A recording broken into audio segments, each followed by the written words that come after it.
muchísima información internacional generada el fin de semana. Sí. Tiene que ver con esta declaración de guerra de Irán a Israel, este ataque misilístico Sí. que fue repelido con ¿Hubo un declaración de escudo. guerra? Porque uno está acostumbrado a le declaró la guerra a fulano. Sí.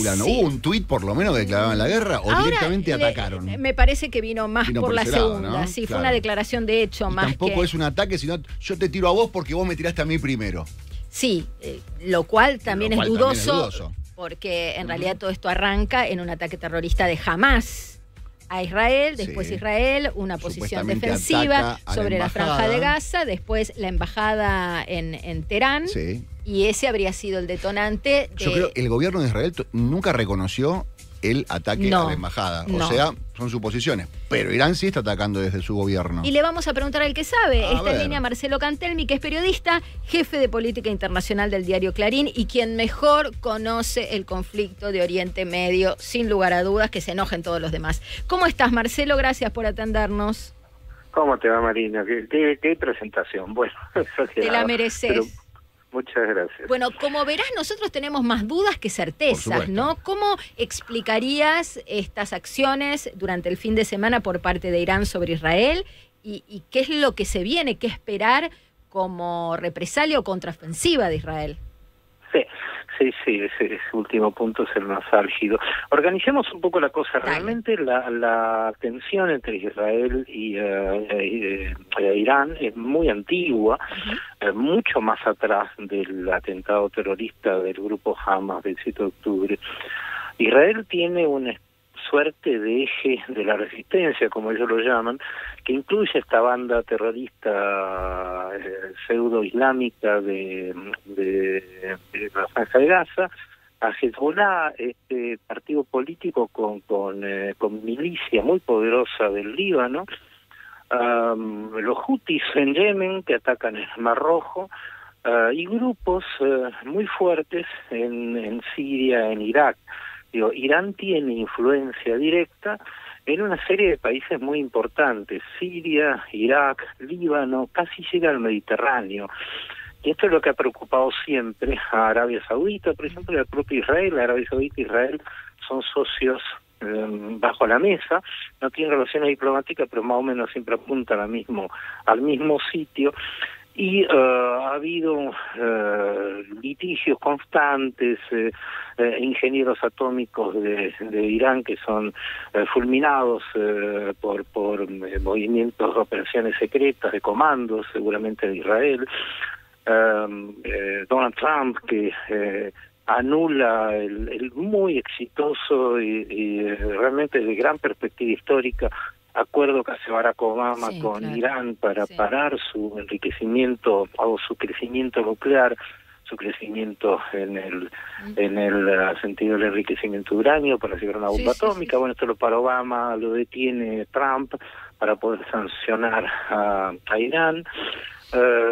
Irán se suelta del acuerdo. Hoy día no sabemos cuál es su nivel atómico, posiblemente sea muy alto, y tiene una misilística realmente extraordinaria. Bien, este es el conflicto atrás. Por delante es algo que vos comentabas, esto de ahora en la coyuntura es así. El 1 de abril Israel atacó este compound la estructura diplomática de Irán en Damasco, en la capital de Siria, donde está el consulado y la residencia del embajador. Mató a 12 personas, pero particularmente a 7 altos jefes de la fuerza Al-Quds, que es muy importante, entre ellos el sucesor de un comandante muy famoso, Soleimani, que fue asesinado en Bagdad por un misil en la época que gobernaba Trump en Estados Unidos. Eso es territorio iraní en Siria. Sí, claro. Irán tenía que responder de alguna manera, como dice los analistas, sobre todo mi amigo Perellana, que realmente algo tenía que pasar, porque tenía que mostrar a Irán capacidad de disuasión, según los analistas, de algún modo, como también la trató de probar cuando le mataron a Soleimani. E hizo más o menos lo mismo en términos objetivos.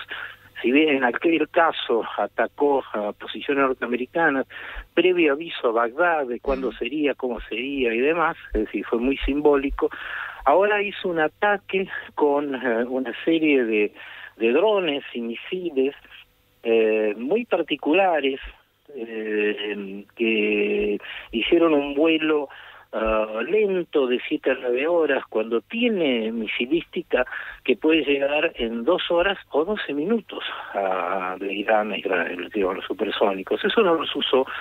Y por supuesto, como era un enjambre de casi 300 vehículos, proyectiles, estuvieron en el radar de los países occidentales todo el tiempo.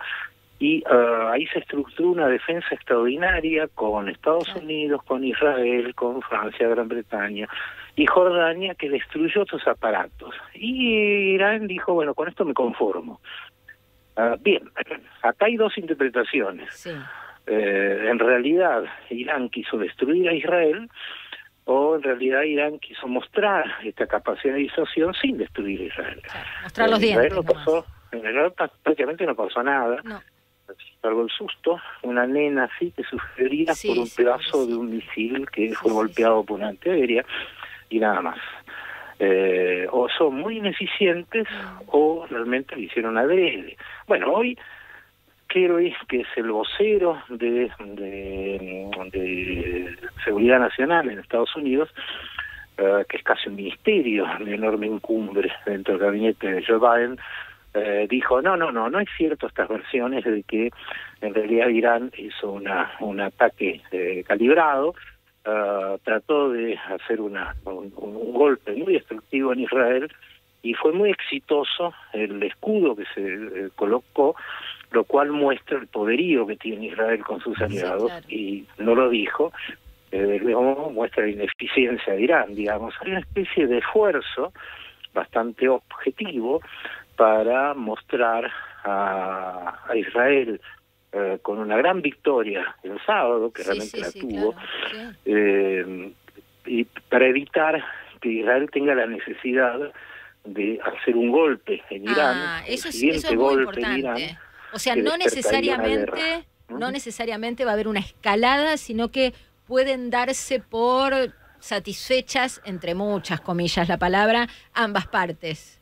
Eso es lo que quiere Estados Unidos y te diría casi todo el G7, digamos, los 7 países más interferenciados del mundo. Francia, Alemania, Inglaterra, sí. Claro. Pero ¿y en Israel qué pasa en este momento, Marcelo? Perdóname, ¿qué está bien? ¿También aceptan de, bueno, está bien, ok, nosotros atacamos, Irán nos atacó y ahora nos quedamos en el molde? ¿O le están pidiendo a Netanyahu que resuelva estas cosas de una buena vez? No, la perspectiva es que esto posiblemente escale. Claro. Por una serie de razones. Israel viene diciendo, no, pero eso no era un consulado, era un edificio militar, es decir, ya quitándole la relevancia de territorio iraní al edificio en Damasco. Luego dijo el jefe del Estado Mayor, lo que serían las Fuerzas Armadas, la FDI, en Israel hace un rato, unas horas, que va a haber una devolución equivalente contra Irán, cosa que le pone los pelos de punta a Joe Biden. Joe Biden tuvo una conversación de casi 35 minutos por teléfono el sábado de la noche con Netanyahu y le dijo, tuviste mucha suerte, tuviste mucho éxito, se demostró una alianza realmente muy notable, que hay que remarcarlo. Una demostración de poderío significativísimo la noche del sábado, y le dice, bueno, ahora lo que sigue es un paso diplomático. Eso le dice Biden a Netanyahu. Netanyahu es un poco indomable. Es un dirigente un poco polémico, muy controvertido, que tiene muchos problemas. A ver, citemos varios de esos problemas para entendernos. La guerra en Gaza anda muy mal. El prestigio de Netanyahu está por el piso. Hay marchas en Israel que demandan que renuncie y llame a elecciones. Las encuestas dicen que hay un 80% de resistencia a que Netanyahu siga siendo gobernante, y tiene en el gabinete minúsculos partidos integristas, ultranacionalistas o ultrarreligiosos, que por supuesto están a favor de una escalada del conflicto para destruir todo lo que no se alinee, que es una muy mala receta. A esta gente sostiene además que el Estado palestino no tiene derecho a existir, por ejemplo, y son los que han impulsado la guerra de arrasamiento en Gaza, que es la que salió mal, digamos. Sí, claro. Se politizó la guerra, y cuando vos politizás la cosa, mija, salen las cosas mal. Y sí, pensaba en el coletazo en la Argentina. Estamos viendo en este momento la pantalla de La Nación Más. Está la ministra Patricia Bullrich, dijo que, entre otras cuestiones, hay que revisar el tema de los vuelos en líneas comerciales del presidente Milei. Habló de tener extremo cuidado en la frontera norte, dijo que aumentó el nivel de alerta en la triple frontera, que Hezbollah tiene células en Chile, es decir, hizo un análisis con muchas aristas de lo que podría ser el impacto en la Argentina y sobre todo la previsión en materia de niveles de seguridad. ¿Vos cómo calificarías la posición del gobierno argentino en este contexto? ¿Crees que está bien las previsiones que se toman, que hay algo de sobreactuación? ¿Cómo acá hubo dos atentados que como el asesinato de Kennedy, tienen un montón de capítulos abiertos y una enorme cantidad de preguntas sin respuesta. Pero con semejante antecedente, sí, con semejantes antecedentes, toda previsión tiene que prevenir todos los países, digamos, puede sospechar que puede suceder cualquier tipo de barbarie, sobre todo porque tenés ahora otro enemigo que resucitó, que es el ISIS, que es un gran enemigo, resucitó, digo, por el atentado de enero en Irán, el atentado en Rusia, que fue tan impactante. Y esa gente genera locos, genera demente, genera gente que se reivindica como de esta organización ultraislámica y mata atropellando con cuchillos, con camiones, como sucedió en la década pasada en tantos lugares del mundo. Sí, en Francia, de hecho, los problemas muy grandes de seguridad en este momento. Marcelo, y pensando en... Hay un problema con la triple frontera, digamos. La triple frontera de Ciudad del Este siempre fue problemática. Ahora hay una triple frontera también con Bolivia que preocupa mucho. Bueno, de eso habló Bullrich, de la conexión Bolivia, bueno, por estos pasaportes que obtuvieron los iraníes, pasaportes bolivianos que obtuvieron los iraníes. Y Bolivia muy alineada con el eje iraní, digamos. ¿Cómo resolves esta cuestión más que nada local, donde algunos gobiernos de la región se solidarizan con Israel y otros medio como que quedan en el medio y otros que ni siquiera toman posición o toman posición a favor de Irán? No hay una gran solución acá, hay un paquete de países importantes, Venezuela, Nicaragua, Cuba, el gobierno de Arce de Bolivia, que tienen una posición cercana a Irán. Y eso no podés cambiar, digamos. Es cierto que estuvo este problema con Bolivia del tema de los pasaportes, que recuerda mucho también a los que regalaba con bastante facilidad Menem, recuerdo a los sirios que traficaban armas. Alcázar era, ¿no? El famoso Alcázar, exactamente. Eso habría que colgarlo al lado del cuadrito que tiene ahora en la Casa de Gobierno el presidente Menem, para que los antecedentes estén completos. Pero lo cierto es que eso no lo podés revertir. Ahora bien, hay peligro de que Irán ataque a Argentina porque el presidente Milei simpatiza con Israel, y a mí me parece improbable, digo, en este momento. Uno le cuesta imaginar qué significado tiene, digo, cuál es la importancia relativa que tendría eso. Lo más probable es que genere esto mucho debate y no más allá de eso. A mí me parece que Irán lo que tiene es un problema muy serio. Cometió un grave error el sábado, en mi opinión, muy humilde. Creo que tendría que haber hecho una réplica mucho más limitada, no tan provocadora, pero claro, Irán tiene gente por debajo y aliados alrededor a los cuales tienen que mostrar algún tipo de vigor. Y este fue un error porque, aunque no quiere una guerra ampliada, colocó a la región en otra dimensión. En una dimensión que en Israel la había llevado tan adelante. Es una dimensión posible de una guerra extendida. E Irán, como no se quiso jugar con Hamas, fíjense que no pasó lo que se suponía que iba a suceder, ni tampoco mandó a Hezbollah a una gran guerra con Israel, también elude eso, porque la mirada estratégica de Irán está en otro lado.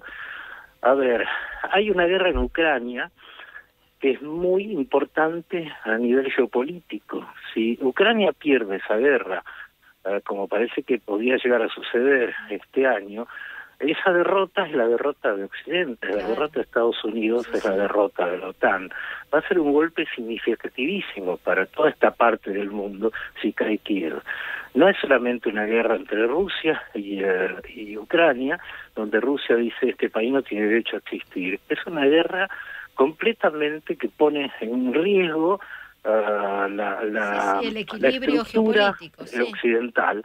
De modo que si eso pasa, hay un eje del otro lado que se ha conformado, que lo integra Rusia, China, Irán y Corea del Norte, que se va a fortalecer, y ese es el camino de Irán. No es pelearse con Israel más allá de estos niveles, sino sentarse en esa mesa que consideran que va a ser triunfal.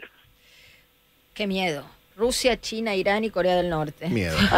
Qué miedo, Marcelo. Te queremos agradecer muchísimo tu tiempo y bueno, que nos expliques sencillamente algo que tiene una enorme complejidad. Gracias por eso. No, al contrario. Siempre un placer escucharte, gracias. Era Marcelo Cantelmi, periodista, jefe de política internacional del diario Clarín, en el aire del Observador 107.9.